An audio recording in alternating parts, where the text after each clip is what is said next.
Hello and welcome to the debate. I'm Marzieh Hashemi. Here are two names which you should be familiar with. This is especially true if you live in Europe, Canada, or the United States. The Transatlantic Trade Investment Partnership, TTIP, and the Comprehensive Economic Trade Act, CETA. Both are supposedly trade agreements targeting Europe, one from the U.S., the other initiated by Canada. Now, those supporting the agreements say that they will boost employment, but those opposed say both are secretive agreements to give more power to the corporations and less sovereignty to nation states involved in the agreements. Bust or boom? This is the question we'll be asking about these treaties on this debate. New protests have erupted across Europe against two proposed trade deals between the European Union on the one side and the United States and Canada on the other. The demonstrators want the EU to reject the deals known as the Transatlantic Trade and Investment Partnership involving the EU and the US and the Comprehensive Economic and Trade Agreement that's between the EU and Canada. Opponents say the deals may lead the Europeans to use imported products from North America which could be contaminated. They would also open the EU's door to vast amounts of food products which are said to be genetically modified and contaminated with harmful chemicals. There's also the risk of the EU farmers suffering a blow as low prices of the food imported from North America could compromise the competitiveness of European products. Countries such as Germany and East European countries that have a sizable population of farmers have seen major demonstrations against the deals. If we accept CETA, that will not protect the rights of citizens and consumers. If we accept CETA, that will allow foreign investors to contest public decisions. We will lose in democracy, and we will in particular create a precedent for similar types of agreements, including with the US, and this is not acceptable.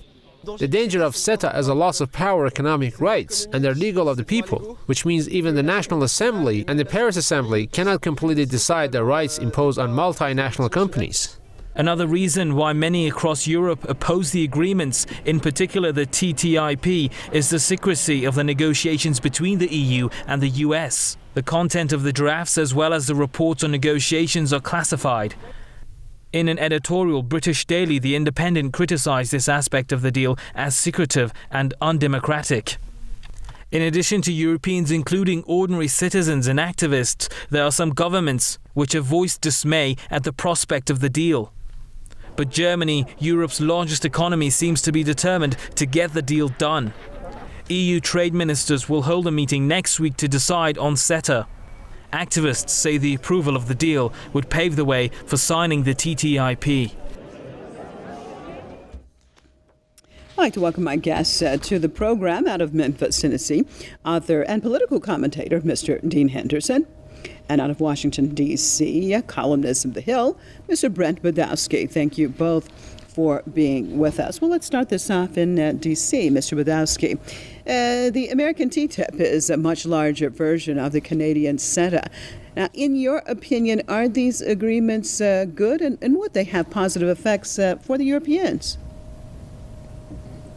Well, first of all, we don't know whether they're good because we don't know many important things that are in them. And that's a problem. And I have opposed for many years now the trade negotiations that are done in secret, because I promise you the business interests and the lobbyists and the multinational companies, they know what's in there, and many of us don't. And so it's really too early to judge. My view is, number one, I have opposed the Trans-Pacific Partnership Treaty with Asia. I have opposed Brexit and predict that there'll be a move to reverse that vote when people in Britain understand. I think the possibilities for U.S., Canada, and Europe trade are the best of all of them on the freer trade syndrome.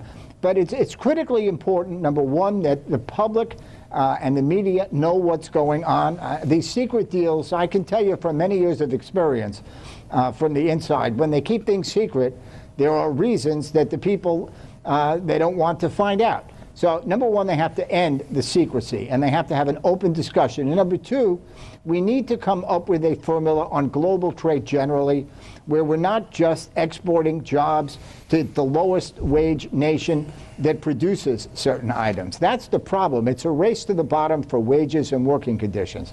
So I think because they are all developed countries in the U.S., Europe, and Canada, there is hope that something can ultimately be agreed. I think that will be easier than an agreement with the Pacific. But what they have to do is be honest, open, and transparent, and then we can have an intelligent discussion.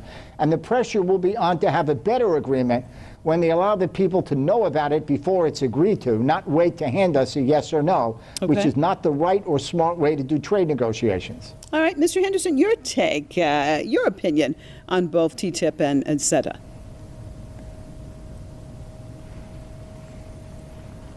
Well, I think it's just another in a succession of trade agreements which, as Mr. Budowsky points out, are being crafted by multinational corporations and investment bankers.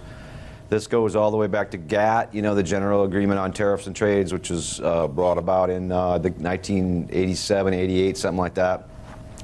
And then they set up the World Trade Organization, and that's pretty much the superstructure which, if there's a complaint, you go to the WTO with your complaint. So it takes the sovereignty away from nation states. There's a reason we elect a Congress in America. There's a reason we elect a president. There's a reason the Europeans elect a parliament and a prime minister and so forth. And, by having these supranational trade agreements crafted by corporations in secret, with not even the Congress aware of what's in these things, I mean, it really is the epitome of sort of, undemocratic behavior. So absolutely, I'm against it, and I don't think it's going to help anybody. It'll continue the process of sort of the deindustrialization of America. And as Mr. Budowsky points out, the race to the bottom overseas, where we go to China and pollute and exploit the Chinese or the Haitians in the Western Hemisphere. That's the low-wage platform in this hemisphere. So.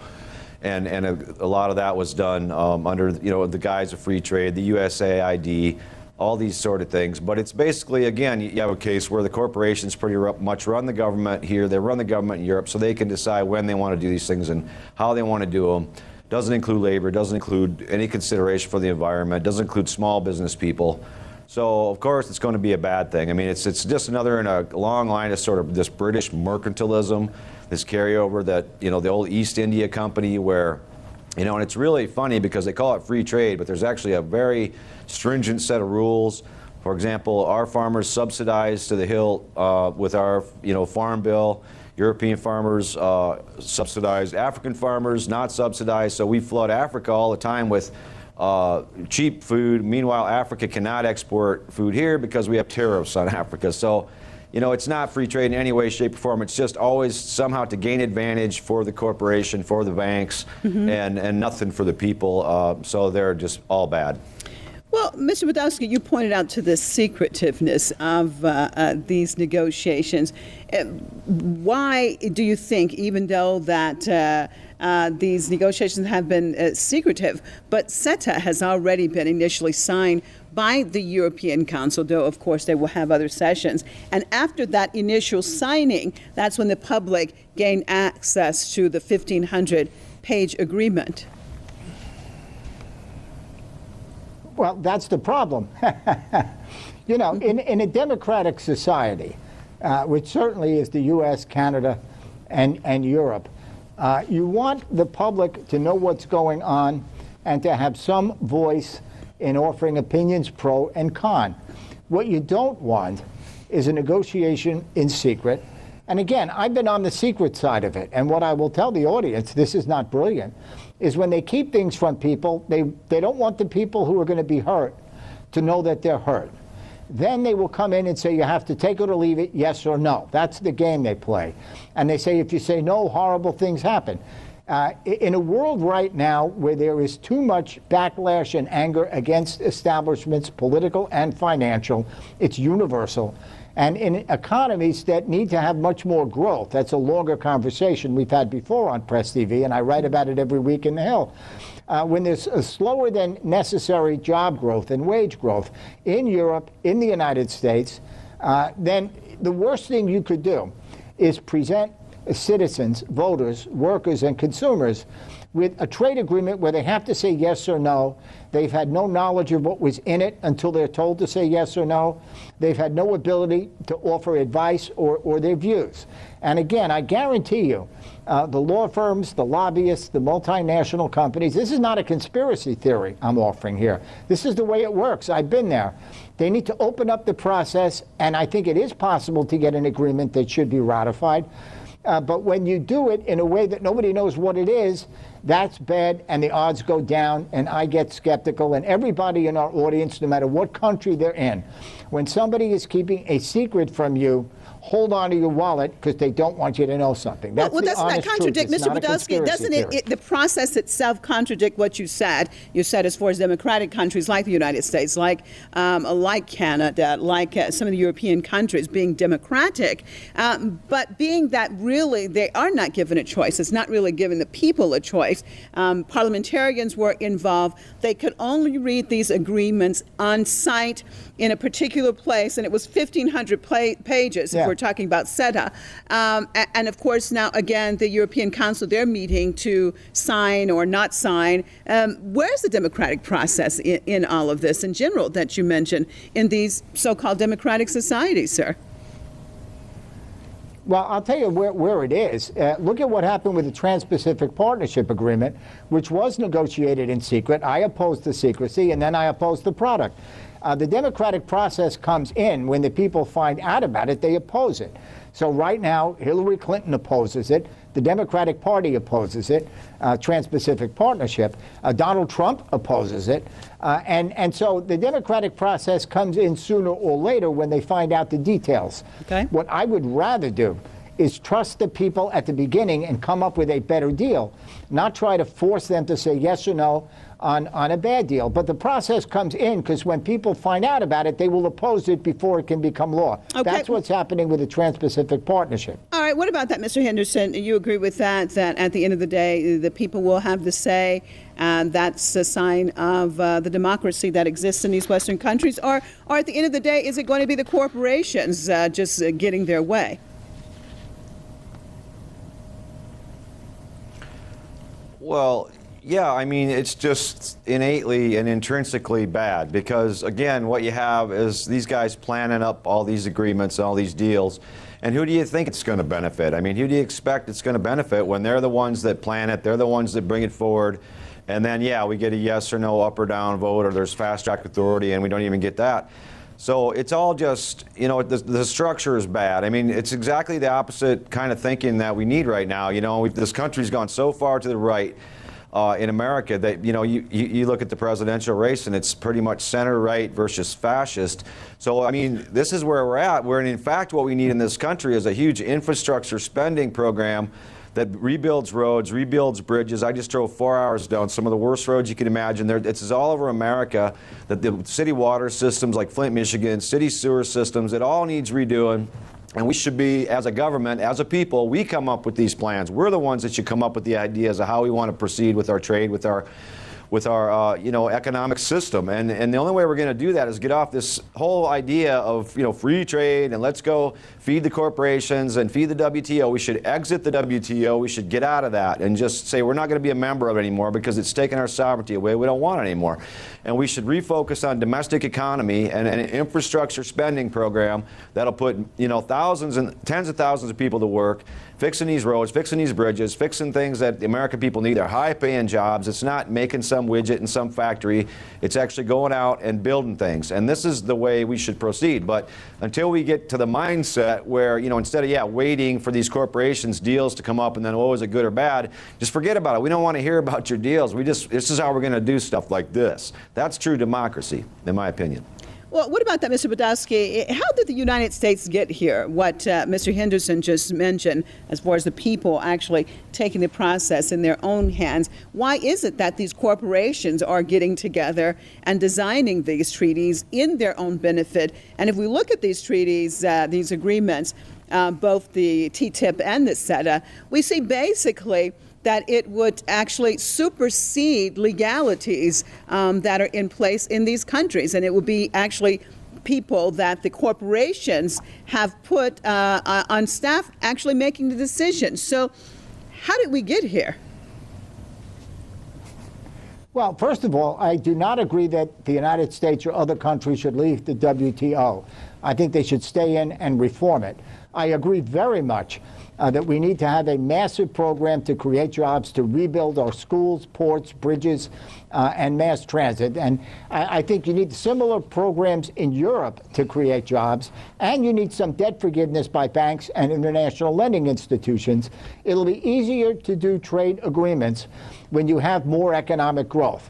To answer your question directly, though, we got here because it goes back to original sin in my own Christian faith, that politicians like money, people who give them money one way or the other. And it is obvious, it is no secret. I direct people to Bernie Sanders and what he said brilliantly in the United States, which I agree with, and Occupy Wall Street and reformers in Europe. That when you have systems where the wealthy are constantly dealing privately behind closed doors with the politicians, with the power, only bad things happen, whether it's trade, legislation, you name it. We have to open up the system. It's not enough to say democracy means people can vote no in the end. That's better than nothing, but that's not real democracy the way it should be. We should bring the people in at the beginning. And if you can't tell people what you want to do to them or for them, there's something wrong with what they're doing. And now, Mr. Henderson, you said that the WTO was the beginning of this, that one of the main problems. In what way do you think that, well, first of all, because Mr. Budowsky said that he thinks that it should be reformed, do you think the WTO could be reformed? And the problems you see of the WTO that perhaps led the United States and the Europeans down this path? Yeah, I just don't think it can be reformed. I think it's just, it was created by, it was Philip Anschutz was the first head of it, and he was a big executive with Cargill. Cargill is a company that a lot of people don't even know the name of. They're very secretive. They're a private company, Minneapolis-based company, with about 600 shareholders, most of who are Cargill and Macmillan family members. Again, not a conspiracy theory, a conspiracy fact. This company owns almost all the shipping on the Mississippi River. They're the biggest, 50% of the global grain trade goes through Cargill, 50%. I don't care if it's rice, wheat, barley, corn. They're the biggest orange juice exporter out of Brazil. They're the biggest salt producer in the Gulf. They're the biggest sulfur producer in Morocco. I mean, these guys are so huge, and it was really Cargill that was one of the biggest impetus behind GATT and the WTO creation. And this is who runs this stuff. So it's absolutely the old, Mr. Budowsky talks about venues where these people hide behind. Well, this is one of them. So it's just, I don't believe it can be reformed because it's out of the government's purview. We don't have any control to reform it. I mean, we can't, there's nothing we can do to the WTO to change it, really. Because again, it's a supranational structure that supersedes national laws of the United States and of the European countries. So, it's a bad apple, and we just have to it's the mindset. Again, it's this mindset of free trade, mercantilism. This is what Americans fought against the British, to get our independence, was this sort of an attitude where the East India Company could just come and dump a bunch of tea on us and not pay any tariff on that. That's what the Tea Party was all about in Boston. It wasn't about cutting taxes. It was about let's raise tariffs on the East India Company so that we have a fair advantage in our dealings here in this country. So when you get into this area where, it's all internationalized, again, global labor unions, they can't just, get together. They don't have the money to fly around in jets and meet each other and say, here's going to be our strategy to stand up against Cargill, stand up against Exxon, stand up against, Pfizer or Eli Lilly or whatever, and these huge corporations. So it's just, it's a losing game. When you globalize capitalism like that, it's a losing game. So what we actually have to do is just the opposite. We have to go back to a more, you can call it protectionism if you want. That's fine. Protect the American people. That's fine. Let's protect the American people. The Germans can protect their people. It's not like a hostile thing, although the corporate global media has made it such a thing. It's actually a good thing to protect your own country. That's, that's why we're a country. So go back to that and go back to beyond that. Let's go back to regional and state and county and city and localized approaches to problems instead of, farming out. Because once you put it into the international sphere, you have put it into the lap of the international bankers and the corporate tentacles. That's just the nature of the game. They have the resources and the capital to take over, and we don't have a chance. So I don't think it can be reformed. I think we do need to exit the WTO, and we just need to get off of this path of, the next great trade agreement, because it's just, if you look at what's happened to America, if you look at what's happened to Europe throughout this whole trade agreement period in the last 30, 40 years, it's a total disaster. Well, Mr. Hill, Mr. Budowsky, with the we see right now with what Mr. Henderson has just said, with this situation and this internationalization, this globalization taking place, and with the corporations actually being the one that seems to be benefiting the most, how dangerous is this for global economies, for actually nation states, from an economic perspective, political perspective, social perspective, or do you see it as being dangerous? Oh, I think it is dangerous. On the one hand, we do need to get much greater growth in the economy. I think, by the way, that Britain withdrawing from Europe through Brexit was a terrible mistake, that when the British people find out the real deal, which they will have to know before that becomes final, they may back off and not want to leave Europe. So it's not about protectionism versus free trade. I avoid those words. I don't know that they mean anything anymore. What we have today is managed trade with an advantage to oligopolies, to the big companies, to the multinationals. What I want is a more open trading system and discussion about trade, and then you work out agreements that the public knows about, the public debates, the experts debate. Now, if I could figure out an easy way to solve it, it's complicated. A year from now, I'll be on PressTV talking about my Nobel Peace Prize. That's not going to happen. It's tough. It's hard. There's no question about it. But I think we have to try. Countries declaring trade wars against each other is a disaster. On the other hand, unfair trade agreements that punish workers and advantage the smallest companies in the 1% is also a disaster. Okay. These are hard issues, but they are being discussed right now in a way that I think is new and offers some hope that we're having these kinds of conversations. All right, finally. and I'm so sorry to interrupt you, but we are right out of time. I appreciate both of you being with us. Mr. Dean Henderson out of Memphis, Tennessee, author and political commentator, Mr. Brent Budowsky out of Washington, D.C., columnist for The Hill. Appreciate both of you being with us. And as always, viewers, thanks so much for staying with us on another debate. See you right here, same time, same